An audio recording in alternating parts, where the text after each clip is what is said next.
Welcome friends. पिछली class में मैंने आपको वर्कशॉप कैलकुलेशन एंड साइंस के क्वेश्चन को करवाया था, तो आइए उसी को आगे लेकर के चलते हैं। बोला है तापमान मापने के उपकरण का नाम क्या है। ठीक है, फर्स्ट ऑप्शन है वेपर प्रेशर थर्मोमीटर, सेकेंड है आपका मेटेलिक थर्मोमीटर, सेकेंड आपका है रेडिएशन पायरोमीटर, फोर्थ आपका है थर्मो इलेक्ट्रिक पायरोमीटर। ध्यान दीजिएगा फ्रेंड, ये जो आपका है टेम्परेचर मेजरमेंट के लिए जो इक्विपमेंट लेते हैं, उपकरण लेते हैं, उसका नाम है बायोमेट्रिक थर्मोमीटर। ठीक है, नेक्स्ट क्या है, बोला है 3000 डिग्री सेल्सियस तक लाल गर्म धातुओं के तापमान को मापने के लिए कौन से उपकरण का यानी कि किस उपकरण का उपयोग किया जाता है। फर्स्ट आपका है रेडिएशन पायरोमीटर, सेकेंड आपका है थर्मो इलेक्ट्रिक पायरोमीटर, थर्ड आपका है बायोमेट्रिक थर्मामीटर, फोर्थ आपका है अल्कोहल थर्मामीटर। तो ध्यान दीजिएगा फ्रेंड, लिखा है 3000 डिग्री सेल्सियस है ना, एक बड़ा अमाउंट का टेम्परेचर है, ज़्यादा टेम्परेचर है। अगर इस टेम्परेचर को मेजर करना है यानी मापना है तो उस कंडीशन में हम लोग रेडिएशन पायरोमीटर का इस्तेमाल करते हैं। ठीक है फ्रेंड, कह रहा है किस प्रकार का ऊष्मा संचरण भौतिक संपर्क के माध्यम से होता है। फर्स्ट है कंडक्शन, सेकेंड है कन्वेक्शन, थर्ड है आपका रेडिएशन, फोर्थ है आपका रिफ्लेक्शन। तो ध्यान दीजिएगा फ्रेंड, बोला है ऊष्मा संचरण यानी कि हीट का ट्रांसफ़र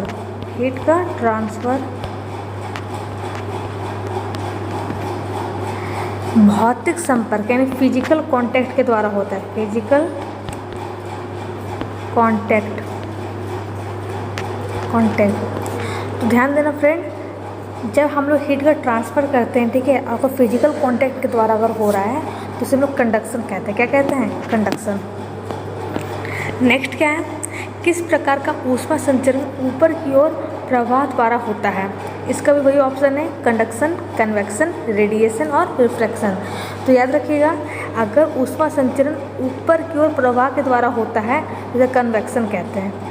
ठीक है, नेक्स्ट क्या है आपका, ऊष्मा संचरण की रेडिएशन विधि, ये विधि लिखा है। ठीक है, रेडिएशन विधि कौन सी है। फर्स्ट है एक लोहे की रड को उसके सिरे से गर्म किया जाता है और दूसरे सिरे तक ऊष्मा का संचार किया जाता है।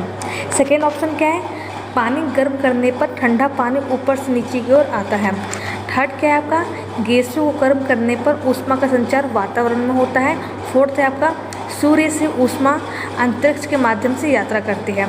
तो याद रखिएगा, जो रेडिएशन होती है क्या होती है, रेडिएशन विधि क्या होती है, ये आपकी होती है जब भी सूर्य से यानी कि सन से जो वेव आती है, कौन आती है, वेव आती है, तरंग आती है। ठीक है, तो तरंग क्या करती है, हमें तरंग के द्वारा क्या होता है, हीट का ट्रांसफ़र होता है। क्या होता है, हीट का ट्रांसफ़र होता है। ठीक है, तो इसका राइट आंसर होगा डी, सूर्य से ऊष्मा अंतरिक्ष के माध्यम से यात्रा करती है। ठीक है, नेक्स्ट क्या है, यदि गर्म करने पर ठोस की लंबाई बढ़ती है तो क्या कहा जाता है, क्या कहा जाता है। फर्स्ट आपका है लीनियर एक्सपेंशन यानी रेखीय प्रसार, सेकेंड आपका है सुपरफिशियल एक्सपेंशन यानी सुपरफिशियल प्रसार, थर्ड आपका है क्यूबिकल एक्सपेंशन यानी घनीय प्रसार, फोर्थ आपका है एरिया एक्सपेंशन यानी क्षेत्रीय प्रसार। तो याद रखिएगा फ्रेंड, 1 मिनट, याद रखिएगा क्या कह रहा है, गर्म करने पर ठोस की लंबाई बढ़ती है। मान लो एक पर ठोस था, एक पर रड है, क्या है, ये रड है। अगर इसको गर्म कर रहे हैं, क्या कर रहे हैं, इसे हीट दे रहे हैं, ऊष्मा दे रहे हैं। ठीक है, अगर इसकी लंबाई मान लो बढ़ गई, इतनी से इतनी हो गई, तो इसे क्या कहेंगे, तो इसे कहेंगे रेखीय प्रसार कहेंगे, लीनियर एक्सपेंशन कहेंगे। ठीक है, कोई दिक्कत नहीं है, तो इसका राइट आंसर होगा रेखीय प्रसार। नेक्स्ट क्या है, कह रहा है तापमान में प्रति डिग्री मूल लंबाई में परिवर्तन को क्या कहा जाता है। फर्स्ट है कॉफिशिएंट ऑफ फ्रिक्शन घर्षण गुणांक, सेकेंड है coefficient of linear expansion and रेखीय प्रसार गुणांक, थर्ड आपका है कॉफिशिएंट ऑफ सुपरफिशियल एक्सपेंशन यानी सुपरफिशियल प्रसार गुणांक, फोर्थ आपका है कॉफिशिएंट ऑफ क्यूबिकल एक्सपेंशन यानी घनीय प्रसार गुणांक। तो ध्यान दीजिएगा फ्रेंड, जब भी तापमान में क्या होता है, तापमान को बढ़ाते हैं, अगर मान लो कि कोई रड है, ठीक है, तो इस रड में टेम्परेचर को बढ़ा दिया, क्या बढ़ा दिया, टेम्परेचर बढ़ा दिया, और इसकी लंबाई बढ़ गई, लंबाई बढ़ गई, तो क्या हुआ, मूल लंबाई में परिवर्तन हुआ ना। पहले इसकी लंबाई इतनी थी, कितनी थी, इतनी थी, बाद में इसकी लंबाई क्या हो गई, लंबाई इसकी बढ़ गई। तो इसके परिवर्तन को क्या कहते हैं, तो इसके परिवर्तन को बोलते हैं रेखीय प्रसार गुणांक बोलते हैं, यानी कोफिशिएंट ऑफ लीनियर एक्सपेंशन बोलते हैं, ठीक है। नेक्स्ट क्या है, कह रहा है रेखीय प्रसार गुणांक की इकाई क्या है। फर्स्ट ऑप्शन है नंबर प्रति डिग्री सेल्सियस, सेकेंड आपका है नंबर प्रति डिग्री सेल्सियस प्रति मीटर इंटू लेंथ, थर्ड आपका है नंबर प्रति डिग्री सेल्सियस प्रति मिलीमीटर इंटू लेंथ, फोर्थ आपका है नंबर प्रति डिग्री सेल्सियस प्रति सेंटीमीटर इंटू लेंथ। तो ध्यान दीजिएगा, आपको कह रहा है कि कोफिशिएंट ऑफ लीनियर एक्सपेंशन, ठीक है, इसकी यूनिट क्या होगी, क्या होगी, यूनिट क्या होगी। तो याद रखिएगा, कोफिशिएंट ऑफ लीनियर एक्सपेंशन यानी कि रेखीय प्रसार गुणांक को अल्फ़ा से डिनोट करते हैं। किससे डिनोट करते हैं, अल्फ़ा से, ठीक है। और अल्फ़ा की जो इकाई होती है वो होती है नंबर प्रति डिग्री सेल्सियस, ठीक है। Right answer is a. Next क्या है, कह रहा है दो कोने रेखीय प्रसार के लिए कौन से यानी किस शब्द का उपयोग किया जाता है, यानी प्रयोग किया जाता है। फर्स्ट क्या है, कोफिशिएंट ऑफ फ्रिक्शन, घर्षण गुणांक। सेकेंड क्या है, कोफिशिएंट ऑफ लीनियर एक्सपेंशन यानी रेखीय प्रसार गुणांक। थर्ड आपका है कोफिशिएंट ऑफ सुपरफिशियल एक्सपेंशन यानी सुपरफिशियल प्रसार गुणांक। फोर्थ आपका है कोफिशिएंट ऑफ क्यूबिकल एक्सपेंशन यानी घनीय प्रसार गुणांक। देखो क्या लिखा है, दो कोने रेखीय प्रसार। अभी मैंने आपको बोला कि मान लो एक रड है आपका, ठीक है, अगर रड को मैंने क्या दिया, हीट दिया, क्या दिया, हीट दिया, ऊष्मा दिया, और इसकी लंबाई में परिवर्तन हो गया, इसकी लंबाई बढ़ गई, तो इसे क्या बोलते हैं, लीनियर एक्सपेंशन बोलते हैं, रेखीय प्रसार बोलते हैं, ठीक है। ये हो गया रेखीय प्रसार। लेकिन जब हम लोग किसी 2D सरफेस में, ये तो क्या है, 2D सरफेस है, 2D क्यों बोलेंगे, इसमें दो डायमेंशन है, एक आपकी लंबाई हो गई, दूसरी आपकी चौड़ाई हो गई, ठीक है। एक तो ब्लॉक है, अगर इस ब्लॉक का हम एरिया निकालें, क्या निकालें, एरिया, तो एरिया क्या होता है, लंबाई गुने चौड़ाई होती है लंबाई गुने चौड़ाई। तो पूरा दो कोने रेखीय प्रसार, अगर 2 लीनियर एक्सपेंशन होता है तो एक लीनियर एक्सपेंशन ये हुआ, एक रेखीय प्रसार ये हुआ, एक रेखीय प्रसार ये हुआ, तो उसको क्या कहते हैं। तो अगर किसी एरिया में, किसी का ब्लॉक में अगर हम लोग हीट दें और अगर उसकी एरिया में बढ़ोतरी हो तो उसको कहते हैं कोफिशिएंट ऑफ सुपरफिशियल एक्सपेंशन, ठीक है। याद रखना, जब भी हम लोग किसी एरिया में बढ़ोतरी होती है तो जब बोलते हैं कोफिशिएंट ऑफ सुपरफिशियल एक्सपेंशन बोलते हैं, ठीक है फ्रेंड्स। नेक्स्ट क्या है, 3 गुने रेखीय प्रसार के लिए किस शब्द का प्रयोग किया जाता है। फर्स्ट क्या है, कोफिशिएंट ऑफ फ्रिक्शन, घर्षण गुणांक। कोफिशिएंट ऑफ लीनियर एक्सपेंशन, रेखीय प्रसार गुणांक। तीसरा है coefficient of superficial expansion, superficial प्रसार गुणांक। फोर्थ आपका है कोफिशिएंट ऑफ क्यूबिकल एक्सपेंशन, घनीय प्रसार गुणांक। तो ध्यान देना फ्रेंड, देखो 3 गुने रेखीय प्रसार का मतलब क्या है, मान लो आपका क्यूब है, क्या है, कोई क्यूब है, ठीक है, क्यूब है यानी कि एक माचिस का डब्बा मान लो, तो इसमें क्या होती है, लंबाई भी होती है, चौड़ाई भी होती है और ऊंचाई भी होती है, तीनों चीज़ होती है। 3 गुने रेखीय प्रसार यानी कि अगर हम इस क्यूब में हीट दें तो क्या होगा, इसकी वॉल्यूम में बढ़ोतरी होगी। वॉल्यूम बराबर क्या होता है, वॉल्यूम बराबर आयतन बराबर लंबाई गुने चौड़ाई गुने ऊंचाई, यही होता है ना। तो अगर हम लोग किसी भी क्यूब में हीट देते हैं, अगर इसकी वॉल्यूम में, इसके आयतन में बढ़ोतरी होती है तो उसे बोलते हैं क्यूबिकल एक्सपेंशन यानी coefficient of cubicle expansion, Hindi में बोलेंगे घनीय प्रसार गुणांक बोलेंगे। ध्यान देना, अगर लंबाई में परिवर्तन हो तो रेखीय प्रसार गुणांक, अगर एरिया में परिवर्तन हो तो सुपरफिशियल प्रसार गुणांक, अगर वॉल्यूम में बढ़ोतरी हो तो घनीय प्रसार गुणांक, ठीक है फ्रेंड्स। तो इसका राइट आंसर होगा घनीय प्रसार गुणांक। नेक्स्ट क्या है, कह रहा है यदि एक रड 20 डिग्री सेल्सियस पर 100 मीटर लंबा और 100 डिग्री सेल्सियस पर 100.14 मीटर लंबा पाया जाता है तो इसका रेखीय प्रसार गुणांक क्या है। ध्यान देना, पहले इसे समझते हैं, ठीक है। मान लो एक आपका रड है, क्या है, एक रड है जिसका टेम्परेचर क्या है 20 डिग्री सेल्सियस है, ठीक है। तो उसकी लंबाई क्या थी उस टाइम, उसकी लंबाई थी आपकी 100 मीटर थी, ठीक है। बाद में मैंने क्या किया, इसके टेम्परेचर को बढ़ा दिया, बाद में इसके टेम्परेचर मैंने कर दिया 100 डिग्री सेल्सियस, ठीक है। तो जब मैंने इसके टेम्परेचर को बढ़ाया ना तो इसकी लंबाई भी बढ़ गई। इसकी लंबाई कितनी बढ़ गई, 100.14 मीटर हो गई, ठीक है। समझना ध्यान से। पहले कोई रड था जिसका टेम्परेचर क्या था 20 डिग्री सेल्सियस था, उस कंडीशन में उसकी लंबाई 100 मीटर लंबी थी। बाद में मैंने क्या किया, उसके टेम्परेचर को बढ़ा दिया, क्या किया, उसके टेम्परेचर को बढ़ा दिया, तो उसकी लंबाई कितनी हो गई, 100.14 मीटर हो गई। तो आपको कह रहा है ना कि इसका रेखीय प्रसार गुणांक क्या होगा, कोफिशिएंट ऑफ लीनियर एक्सपेंशन क्या होगा। यानी कि अभी आपको मैंने कहा था कि रेखीय प्रसार गुणांक को अल्फ़ा से डिनोट करते हैं, ठीक है, अल्फ़ा से। तो आपको अल्फ़ा का मान निकालना है, इसका मान निकाल के बताना है। और एक बात ध्यान दो, तो ये हो गया, इसे मैं रफ़ करती हूँ, अगर आपको लिखना तो लिख लेना, ठीक है। इसे मैं रफ़ करती हूँ। तो इसका एक फार्मूला होता है, फार्मूला क्या होता है, यहाँ लिखती हूँ, Ln बराबर LO into 1 plus alpha delta T. ध्यान दो, फार्मूला क्या है, Ln क्या है, आपका न्यू लेंथ है, क्या है, न्यू लेंथ, यानी कि नई लंबाई। नई लंबाई का मतलब क्या है, पहले कितनी लंबाई थी और अब कितनी इसकी लंबाई हो गई है। तो पहले कितनी थी, 100 मीटर थी, अब इसकी लंबाई कितनी हो गई, 100.14 मीटर हो गई है।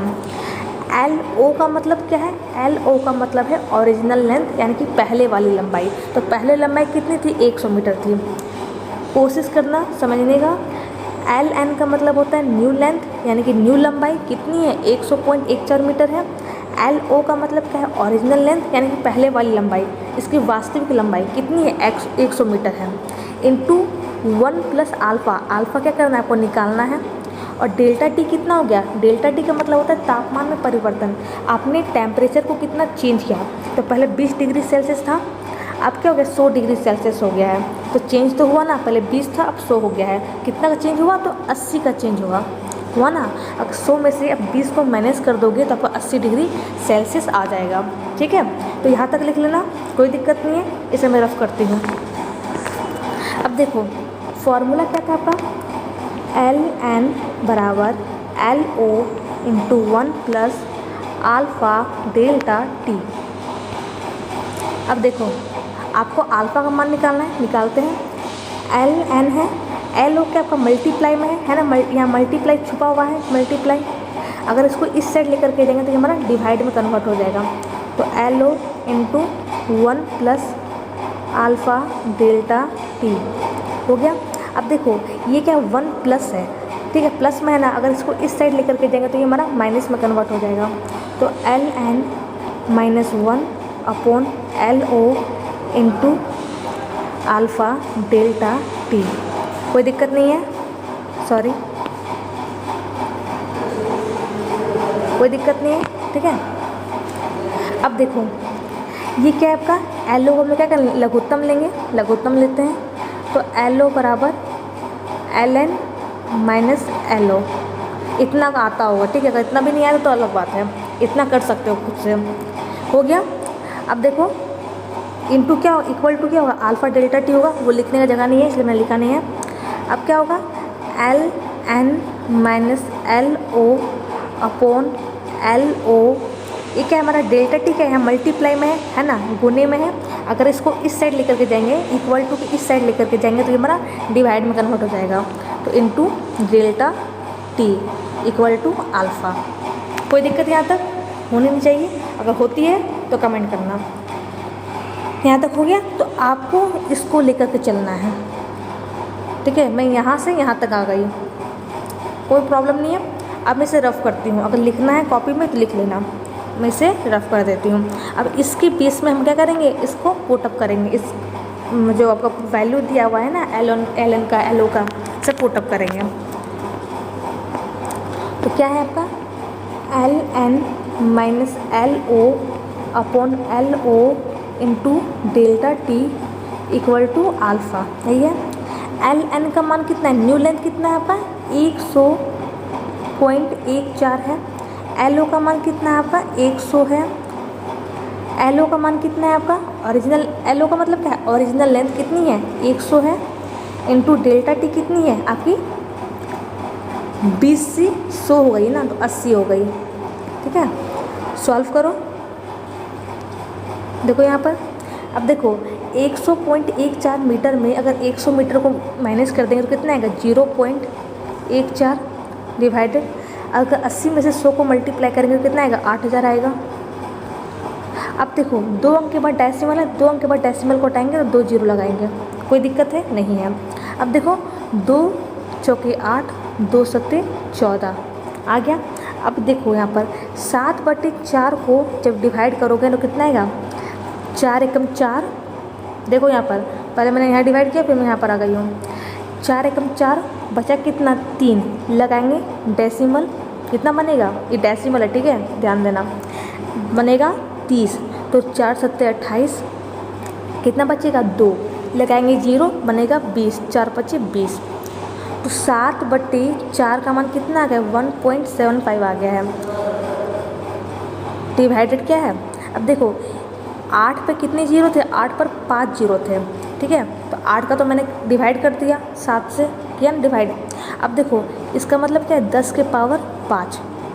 ठीक है, 8 पर 5 जीरो थे तो क्या है 10 के पावर 5 इक्वल टू क्या होगा 1.75। अब देखो जब भी 10 के पावर 5 है ना, जब भी इसको ऊपर लेकर के जाएंगे तो ये क्या होगा हमारा माइनस में कन्वर्ट हो जाएगा, तो इंटू 10⁻⁵। समझे बात को, जब हमारा कोई पावर प्लस में होता है, ठीक है, ये क्या हमारा प्लस में है, अगर इसको ऊपर लेकर के जाते हैं, ठीक है, तो ये हमारा माइनस में कन्वर्ट हो जाता है। कन्वर्ट हो गया तो कितना आंसर आया 1.75 इंटू 10⁻⁵ प्रति डिग्री सेल्सियस। ठीक है, तो इसका आंसर क्या होगा बी नंबर होगा। इसे लिख लेना, कोई दिक्कत हो तो आप खुद से सॉल्व करना, बस आपको सॉल्व करना है, बाकी सब कुछ मैंने बता दिया है। कैलकुलेशन अच्छे से करना, कैलकुलेशन अच्छे से कर लोगे तो सब कुछ आपको आ जाएगा। तो इसका आंसर ये आ गया है, इसे मैं रफ करती हूँ। तो कितना आंसर आ गया 1.75 इंटू 10⁻⁵ प्रति डिग्री सेल्सियस। देखो ये पर ये ऐसा नहीं है, ठीक है, ये ऐसा नहीं है 10-5 नहीं है, ये आपका है 10⁻⁵ है। ठीक है, नेक्स्ट क्या कह रहा है, किसी पदार्थ के इकाई द्रव्यमान का तापमान, किसी पदार्थ के इकाई द्रव्यमान का तापमान 1 डिग्री सेल्सियस बढ़ाने के लिए आवश्यक ऊष्मा की मात्रा को क्या कहता है। ठीक है, फर्स्ट ऑप्शन आपका है सेंसिबल हीट, सेकंड आपका है लैटेंट हीट, थर्ड आपका है स्पेसिफिक हीट, फोर्थ आपका है मिक्सिंग ऑफ हीट। तो ध्यान देना फ्रेंड, अगर किसी भी इकाई द्रव्यमान में क्या है, किसी भी इकाई द्रव्यमान का तापमान अगर 1 डिग्री सेल्सियस बढ़ा रहे हैं, क्या है एक यूनिट मास है, अगर उसका टेम्परेचर 1 डिग्री सेल्सियस बढ़ा रहे हैं तो उस आवश्यक ऊष्मा की मात्रा को क्या कहते हैं, स्पेसिफिक हीट कहते हैं, विशिष्ट ऊष्मा कहते हैं। ठीक है फ्रेंड, अब ये जो अगला वाला है हम लोग अगले क्लास में सॉल्व करेंगे। ठीक है, आपको हीट निकालने के लिए बोल रहा है, हीट इज रिक्वायर्ड। ठीक है, कितनी हीट की कितनी ऊष्मा की आवश्यकता होगी वो कह रहा है। ठीक है, इसे हम लोग अगले क्लास में सॉल्व करेंगे। अगर आप बना सकते हो तो ट्राई करना। इसका फॉर्मूला मैं बता देती हूँ, Q बराबर MS इंटू डेल्टा टी। ठीक है, ध्यान दो, आपको इसमें निकालना है हीट को, यानी कि ऊष्मा को Q से दिखाते हैं, Q से डिनोट करते हैं। ठीक है, तो Q क्या है, Q आपका है ऊष्मा है।